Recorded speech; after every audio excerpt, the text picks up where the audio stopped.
अस्सलाम वालेकुम सर। जी वालेकुम अस्सलाम। सर सबसे पहले बहुत शुक्रिया आपका हमें अपने वक्त को देने का और इनफैक्ट हमें यहाँ पे अपने ऑफिस में बुलाने का। It's really an honour for us. So sir, tell us about your department, about yourself. What do you do, teacher, and everything? The Institute of Social and Cultural Studies is one of the significant institution of the Punjab University, Indeed, it is. and we have various departments within the fold of this institute. All right. That is preferably the most important and the pioneer one is Department of Sociology. Then we have Population Sciences Department. Then we have Department of Criminology, Public Health, and Development Studies as well. That's wonderful. And we are introducing different degree programs. For example, BS program, bachelor programs in sociology, in criminology, in public health, population sciences, and similarly master degree programs and MPhil, PhD. All right. So there is a diversity of students in this institute. That's wonderful. And what do you teach here, sir? I basically just look after the department of criminology, but in the Institute of Social and Cultural Studies, the faculty is teaching different disciplines. We keep on changing our teaching programs depending upon the expertise and specialty of the faculty member. All right. So in this way we contribute in our institute. That's great. So is it only about the faculty, or is it also about the requirement of the society? Like, this is what the society needs right now. We should teach our students this subject. Is it also about that? Which subject you are talking about? Sociology, to be specific, or criminology might be. Yeah, it's a very important. Even criminology is an emerging subject in our educational institutions. True. And before that, we have also introduced criminology in, I think, 2012 or 13. And still there are so many universities in Pakistan where criminology is not taught as a subject. Very limited universities are there. So, but as far as societal needs are concerned, it's very important. Both for the study of those who are deviant and for those who are conformist, and basically this subject widen the horizon, the mental horizon of our people, and they adds their knowledge regarding criminal activity and criminal phenomena of criminality, how it is important. And by knowing this very discipline, we can take so many preventive measures, I would say. True. Yeah, and we can even reduce criminality. For example, if we give orientation to parents, and if they become conscious, they would definitely train their children in a different way. True. तो इस तरह से कह लें कि overall society की जो need है उसके हवाले से it is very important. That's great. So, sir, just as you were mentioning that criminology is not a subject that most of the institutions, most of the degrees are teaching, or they do not include it into the course curriculum. What is the reason for that? And secondly, talking about criminology, of course, there are so many people who are not aware of this subject. They are very, very much familiar with the law subject, with the law degrees, but criminology. So, how do you differentiate the criminology and the law? and what is the reason that institutes are not accepting this subject, or might be they are not teaching it, which is the actual need which we should be teaching to everybody, because criminals are also the part of this society. So anybody can become that. So it's better to give people awareness, just as you were mentioning, to the parents and all. So what is the reason for this reluctancy, and what is the difference between law and criminology? I think gradually the academia is focusing on these kind of subjects, and it relates to policy making both at the university level and at the national level. And yes, we are little bit late to start it, but it's good that ultimately we have taken initiatives and we have introduced different degree programs with reference to criminology. As far as the law and criminology is concerned, the difference between law and criminology, in simple words, we can say that law is focused on certain acts. For example, you hit a person, and the court is going to determine which section would it apply to this kind of behavior, the nature of offense, and which section is going to apply on that kind of nature of offense. Whereas the criminology holistically studies, or you can say focuses on the phenomena of criminality. There are different dimensions which lead to human behavior as deviant. You know, people are not born deviant. True. There are different factors. There are different societal factors and factors related to individual level, which ultimately force them, or even you can say motivate them to commit certain kind of acts which society determine it as crime. So crime, basically criminal behavior, is the violation of codified law. Whatever is declared as legal, something legal by the policymakers, by the society, by the government. So the breaking of those kind of limitations or law, that is crime.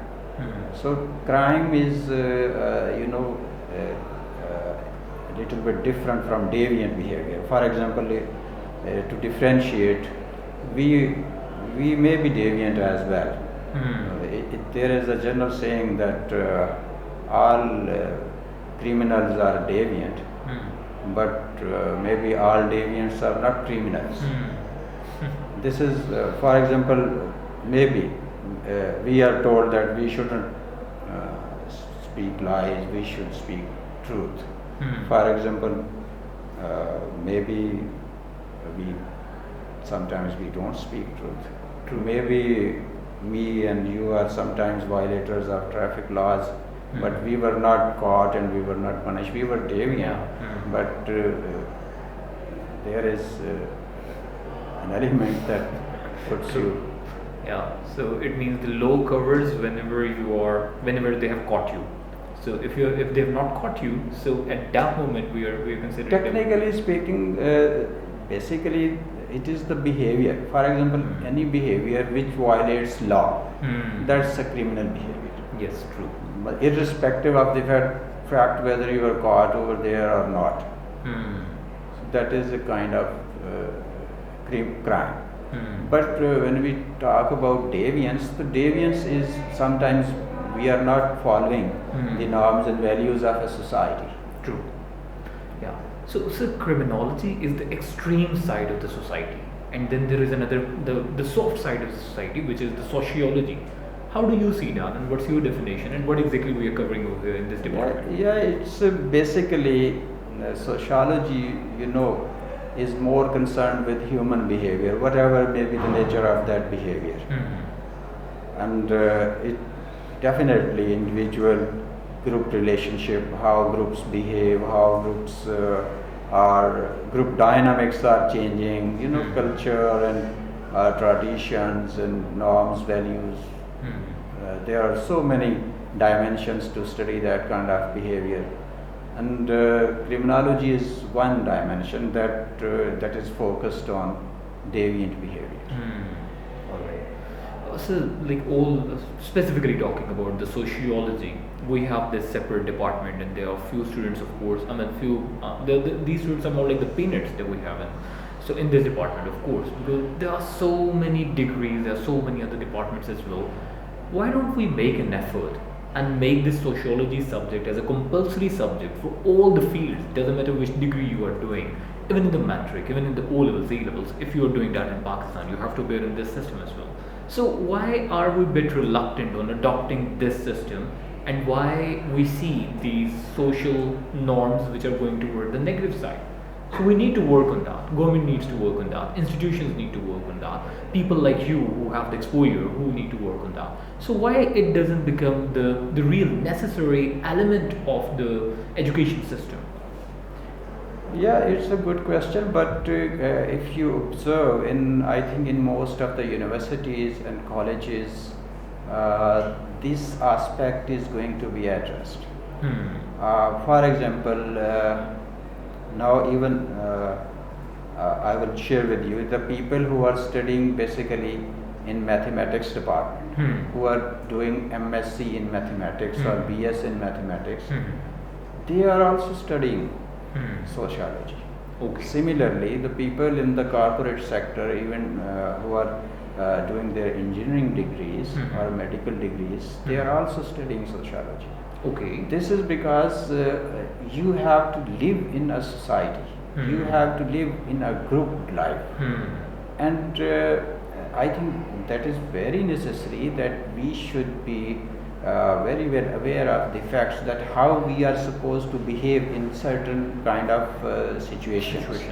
Because while you are living in a society, you are expected to behave in a certain way with reference to the situation in which you are behaving. For example, you are in a school, in a classroom, you are supposed to behave differently. In a circle of friends, you are comparatively informal and you behave differently. True. So, as sociologists, we believe that every social situation requires a certain kind of behavior. That is the expectation of society. We call it expected behavior in that particular situation.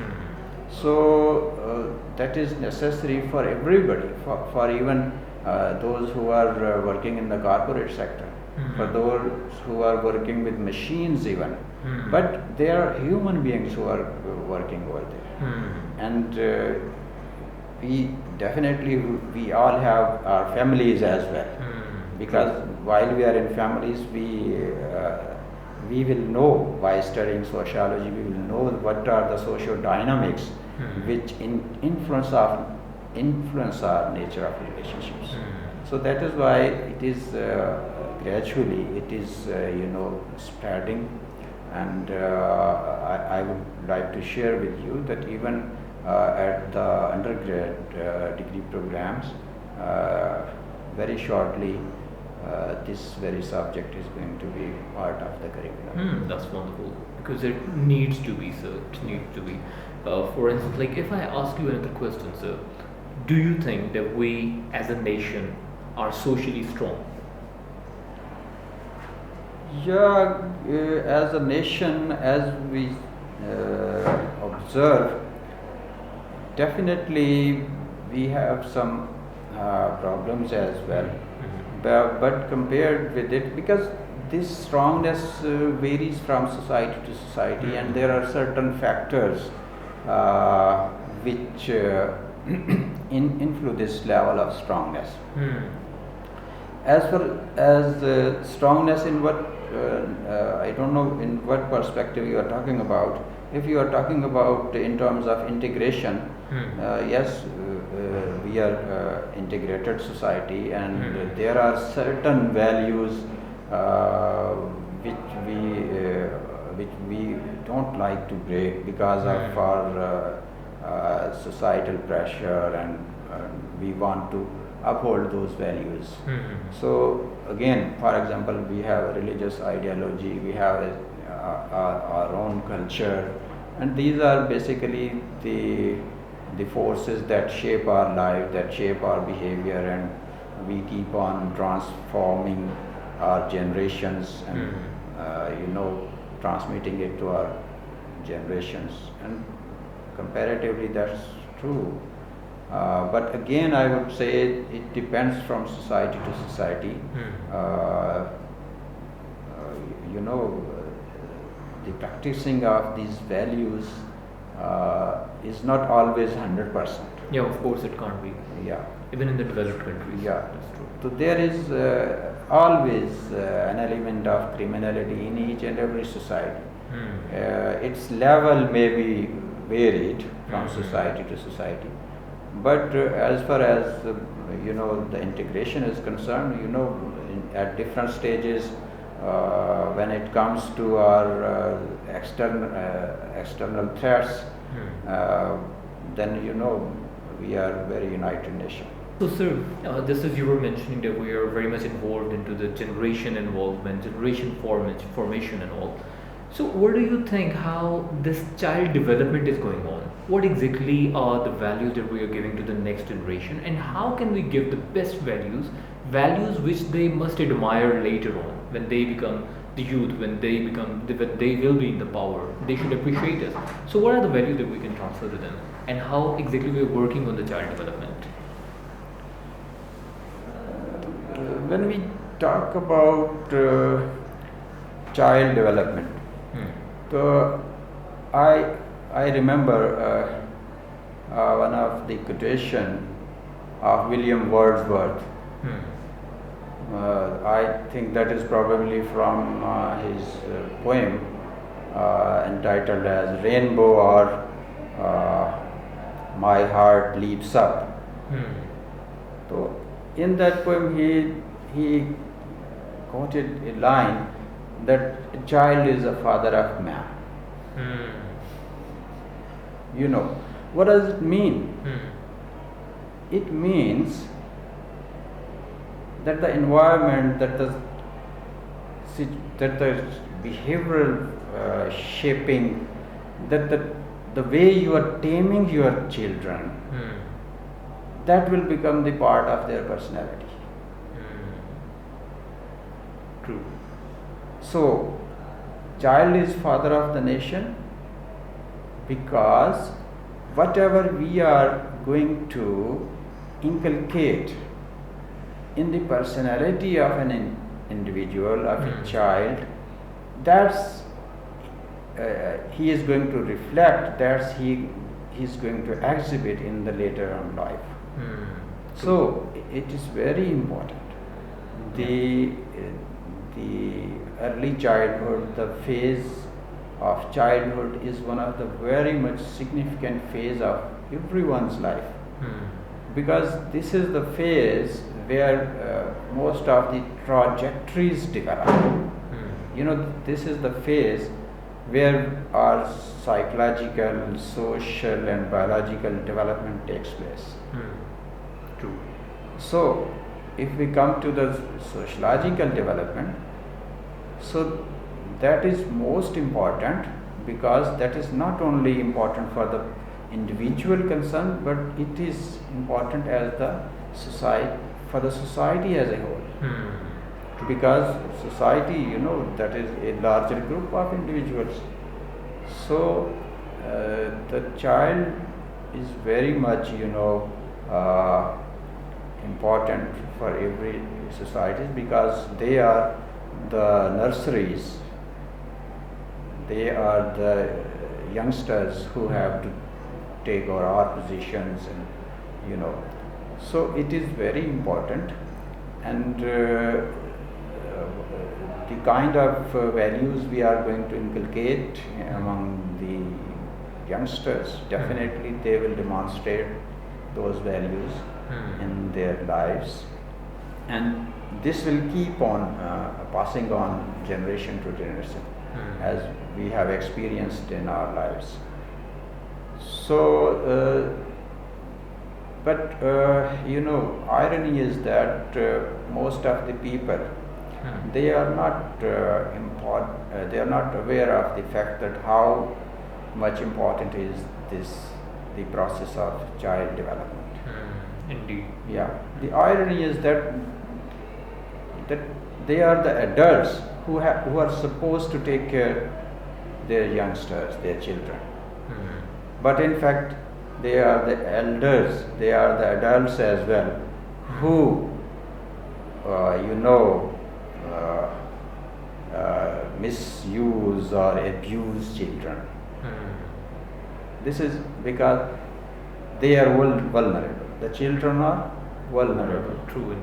If we, as adult, we have realized our responsibilities, and if we, as a parent, as a society member, as a adult, if we are conscious about the fact that what kind of influence our interaction is going to affect the children, so here lies the point. Then we will definitely produce a good generation, and we will take care of all things. Child abuse, we every day, very frequently we hear different incidents of child abuse and child exploitation. So gradually, as you know, Pakistan is a signatory of the UNCRC, United Nations Convention on the Rights of the Child. So being signatory of that particular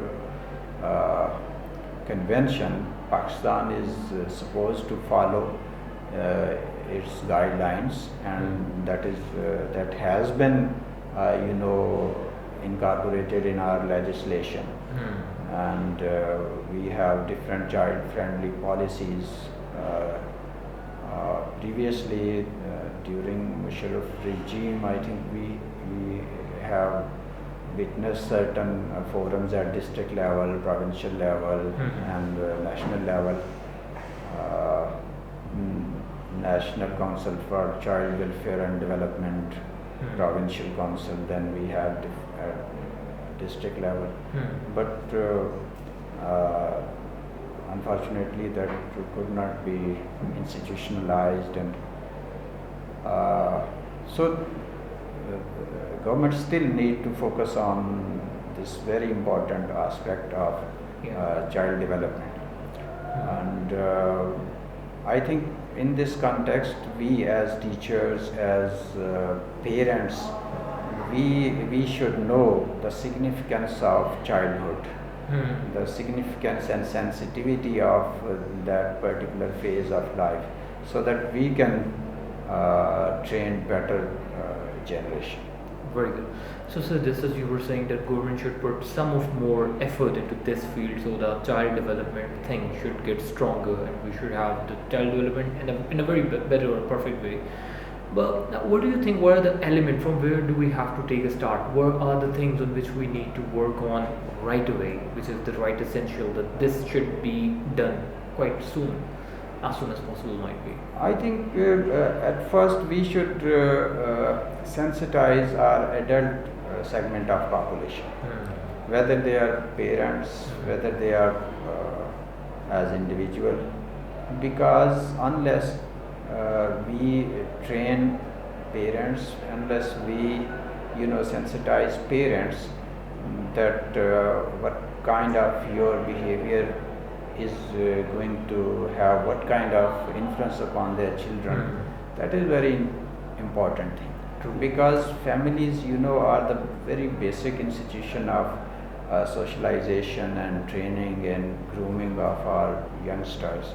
So we should start it from our families, and for this purpose definitely the training and awareness of parents is very important.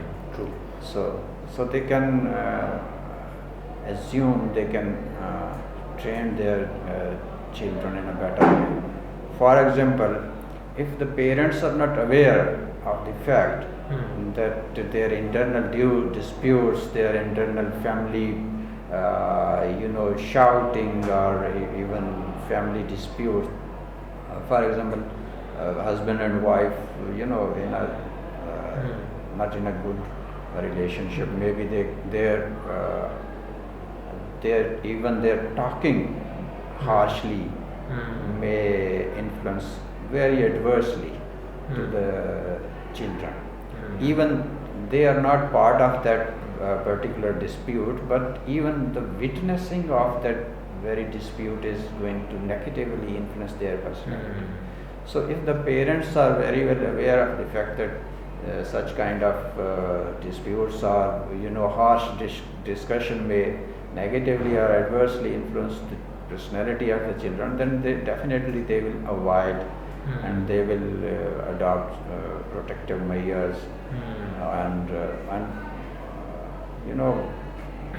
that's why I'm saying the training or sensitization of the parents is very necessary. Yeah, indeed it is. Alright, so one question that might be, you are not the right person to ask to, but still, you have given us a solution. That's a wonderful thing. But solution requires the processing. What do you think? What should be the process of the government? How can they train the parents?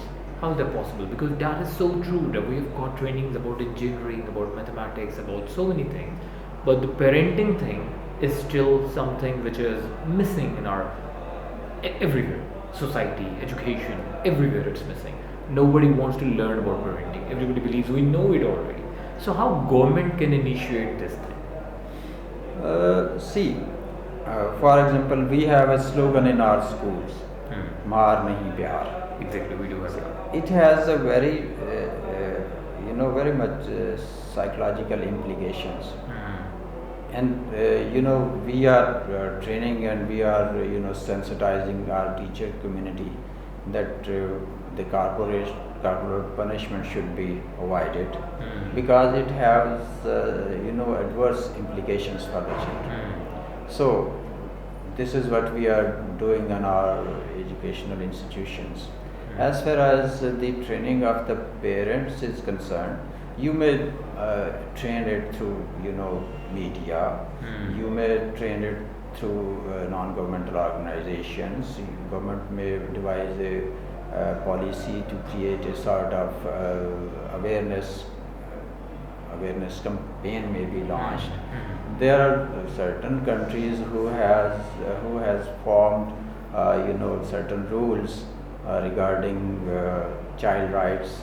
For example, as a parent, if you are not sending your children to schools, maybe you are answerable to some forum. So at governmental level, I think at first awareness campaign and such steps should be taken, and gradually, of course, legislation is important because parents are the real caretaker of their children, and children have also rights. So if somebody is violating their rights, then definitely he or she should be answerable to some forum.